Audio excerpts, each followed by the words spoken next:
Welcome to the floor at State Farm Arena. Matt Weiner, Brian Alver with you. And the Hawks really took control of what was a tight game in that first half. As predicted, or discussed, I should say, in the pregame, Warriors threw it all over the gym. The Hawks were accommodating and took advantage of that. We'll talk about all that. But first, the start turn for Mo Gay in the starting lineup tonight, 16 and 10. And he spoke with Madison afterward. Mo, it was a 2-point game at the half. How did you all get a 16-point win? It's a back-to-back. You know, legs kind of heavy. Going from a pretty hard game yesterday against Houston. So just trying to get our legs back on us and really just do what we do, like be on defense, create turnovers so I can lead our offense. You entered the starting lineup tonight, had 16 points, 10 rebounds, were a perfect 6 for 6 from the field, 4 for 4 from 3.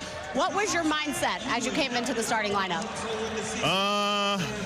It don't change much for me if they're a starter or not. I'm just ready to go every time they need me, and I was ready to go tonight, and we got the dub. Yeah, you've now won 12 of your last 13 games. What does it feel like right now to be a part of this team and the streak that you all are on? I mean, it feels great. I mean, winning solves everything, and we play for each other. Hopefully we keep it going because we need to. We're trying to get to the playoffs. So I don't know if you can hear, Mo, because I know you're locked in down here, but I went up to the 404 crew tonight. They told me you're their favorite player, and we were all chanting, Mo Gay, Mo Gay, Mo. So can you do it with me? Can you do it? I do be hearing it sometimes, but not a lot. But I love them too, man. They the best. That's why we play. What does it feel like to be embraced by this fan base? And how about this guy, Jonathan Kuminga? I mean, that's the best. That's all you can hope for. And, you know, yeah. And, you know, we just trying to make them proud. Do whatever it takes. Oh, thanks for the time. Congrats. All right, Madison, thank you so much. You know, Mo Gay filling in for Jalen Johnson. He's going to occupy a different role, obviously, in terms of what he brings to the table. You could never have expected the three-point shooting, the shot efficiency from Mo, in addition to the rebounding. You know he's going to play hard coming in. All that offensive stuff, most of that's a bonus. But here's the thing is that we talked about in the pregame, is that a lot of times you have guys that are going to fill in. Tonight, and the Hawks took advantage with 38 points off those turnovers, and that's a fourth key. Yeah, but that's one of the things, Matt, that we talked about, in the fact that part of what the Hawks recipe is for doing great and playing and getting wins is the points off of turnovers. I thought they did a good job of being able to open up that third quarter on a 15-0 run. And a lot, they were active. You knew eventually that this Warriors team and what they had on the floor was going to turn the ball over. Hawks turned their defense up to another level. It was huge. It paid dividends. That 15-0 run, part of a larger 25-5 spurt to start the third quarter. C.J. McCollum had 13 of those points during the 25-5 run. Meanwhile, Dyson Daniels was an offensive dynamo in that first half with shot making and forcing things into the paint, which creates all sorts of opportunities for the Hawks offense. I thought that when the Hawks came out and the offense sputtered not having Jalen Johnson, he was the guy to go. You looked at his night, got up 17 attempts. His overall game, 28 points, 7 rebounds, and the 6 assists, not to mention the 4 cookies that he snatched. It was huge for the Hawks. He came up big. Those 28 points tie a career high for Dyson Daniels. And I'll have to check the last time he took 17 shots in a game, but the efficiency was there. No complaints from the Hawks' point of view. They get the win tonight. Maybe start a new streak. We'll find out. And the Grizzlies coming. The margin was 16 here tonight. And the Hawks end up shooting just under 54% for the game. That number was over 50% virtually the entire night, thanks to efficient shooting performances by guys like C.J. McCollum. I thought, again, guys filled in where they needed to. You knew that you were going to not. It was huge. Hawks got this win. Oh, by the way, Miami loses at Houston. Yes. Tip in at the end. Orlando goes down by 1 to Lakers. Thanks to? Thanks to the Lakers. Former Hawk Luke Kennard, who hit the game winner in that game. We're in 6, Hawks fans. Keep it rolling. Luke Kennard does his old team a favor tonight. I thought our guys were, you know, more focused.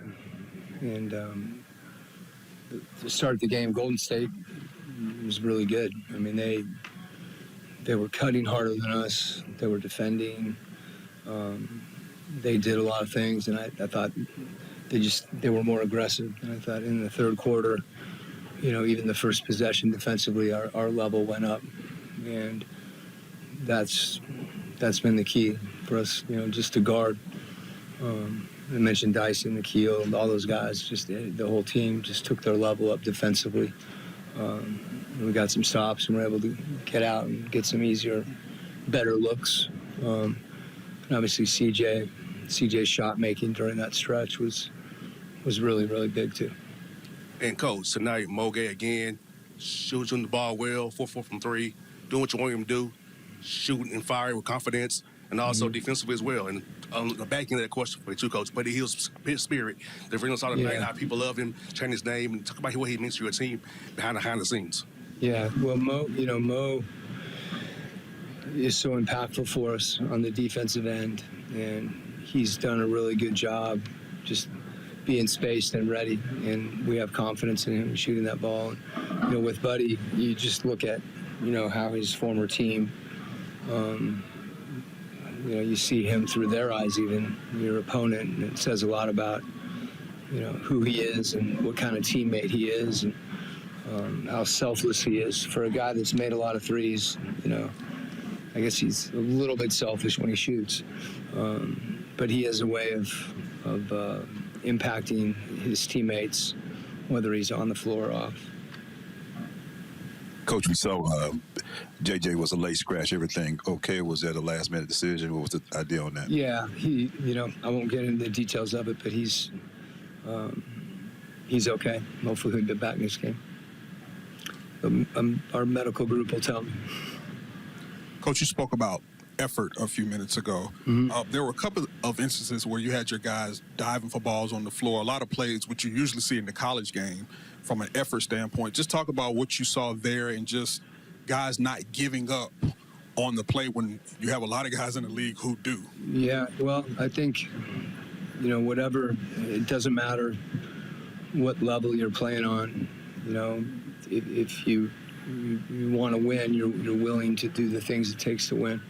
And I think in those situations, our guys responded to the game, and the game required that, and those opportunities don't always present themselves, but when they do, we had some guys that were really committed. Those loose balls are big plays, and I think even if you don't get it, it gives your team a lift.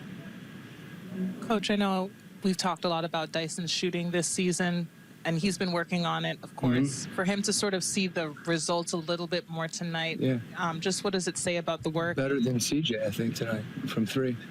That's what I told him. I think that's right. You guys check the box. We feel strongly that, I've said it before, just space, and then read. And if you've got that shot, take it. And, if you don't, play make. And that's been his focus, and it's good to see him knock one down tonight, and we want him to keep doing that.